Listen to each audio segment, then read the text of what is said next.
Mr. Allen, I want to ask you a couple questions about your work in L.A. I'm grateful for all the efforts to stop the scourge of fentanyl and the smuggling in this country, which has killed so many Americans. My questions go to the fact I want to see that focus continue, and I don't want these questions to be perceived as a criticism of you. You're following the instructions you're getting from headquarters.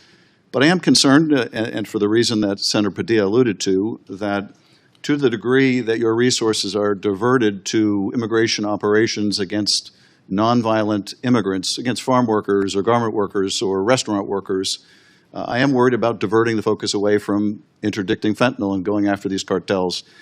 So let me ask you, how many field agents do you have in L.A.? Welcome to Inside Washington, your front row seat to the heart of American democracy. Here, we bring you unfiltered, straight from the source coverage of key congressional and senatorial hearings that shape the nation. Whether it's high-stakes testimony, fiery exchanges, or critical policy-making debates, you will see it all, raw and uninterrupted. Stay informed. Stay engaged. Stay inside Washington. So approximately 200. And of the 200 field agents in L.A., how many of them have, in the last 150 days, worked on immigration enforcement? That's a tough question to answer, sir, just because it's such an ebb and flow. It's not like we have people permanently assigned to just work immigration enforcement. Because, as I said before, we're really primarily focused on continuing our work in drug enforcement, and the crossovers that fall into place with illegal immigration. I mean, that's where we give us your best ballpark. Have a third of them been assigned at least temporarily, or half of them, or more? Is everyone participating to some degree? I would say at any one time, that's a decent estimate. But as again, sorry, which estimate? About 30%?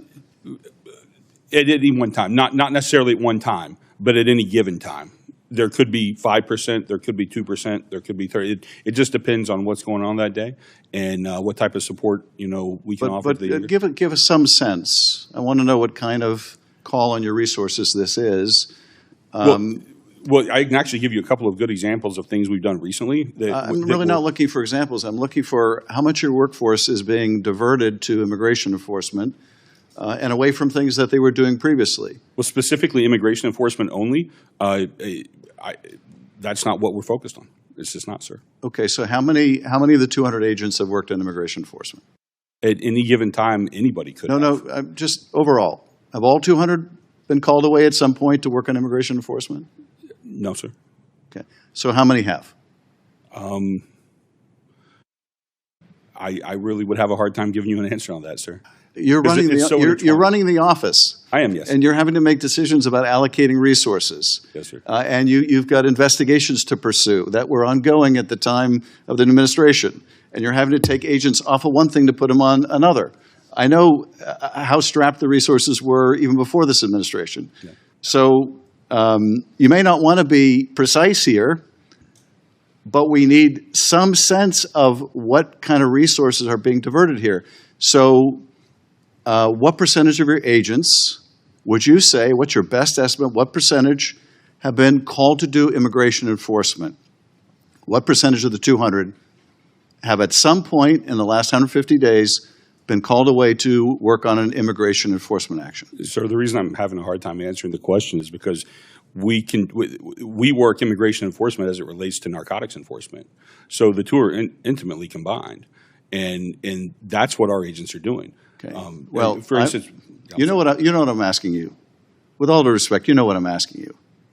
So, what percentage of your agents have been called away to work on immigration raids? That is a departure from what you were doing before 150 days ago. Sir, my people do not do strictly immigration raids. If you find this video helpful or insightful, don't forget to like, share, leave a comment, and subscribe to the channel for more coverage like this. What percentage of your agents have worked on immigration enforcement in the last 150 days? Can you give me an estimate? Again, it's not just immigration enforcement, sir. So okay. You clearly don't want to answer the question, Mr. Allen, and this is part of the problem. And that is, we are devoting, by some estimates in the FBI, 45% of our agents in major cities It's a public report to immigration enforcement actions that are 90% of which going after nonviolent offenders. You're taking them away from somewhere. You're taking them away from somewhere. And you clearly don't want to tell us how much you're taking them away or how much work they're doing on this and what other enforcement actions, what other interdiction they might be pulled away from. But we need answers. Mr. Perez, are the estimates accurate that 45% of agents in major cities are being called on to work on immigration now? Is that accurate? No, sir. I would say that's not entirely accurate. I think that maybe comes from some data that looked at. So what is the accurate percentage? So nationally, sir, I don't have an exact percentage. I would say it's probably it ebbs and flows. It could be between 5 to 10%. But that's been a temporary surge. We're realigning. We're surging now towards potential terrorism threats. And the 5 to 10% that are being called away to work on immigration, what were they working on previously? It varies, sir, by office. It depends. But we have a history in the FBI, sir, of surging resources towards terrorism or cyber attacks or cartels. So those are decisions made by our field offices to potentially pull someone off of an assignment. But I would say that's common, sir. In the 100-plus years in the FBI, we surge resources, we realign resources for potential threats. Well, I don't think there's anything common about the scope of what you're being called upon to do with these immigration enforcement actions. But I know my time has expired, and I yield the mic to Senator Britt. Thank you very much. That wraps up this segment from Capitol Hill. At Inside Washington, we're committed to bringing you the voices, the decisions, and the debates that matter most directly from the chambers of power. If you value transparent, uncensored coverage of Congress and the Senate, make sure to like the video, share it with others, leave your thoughts in the comments, and subscribe for more updates from Inside Washington. Thanks for watching, and stay tuned.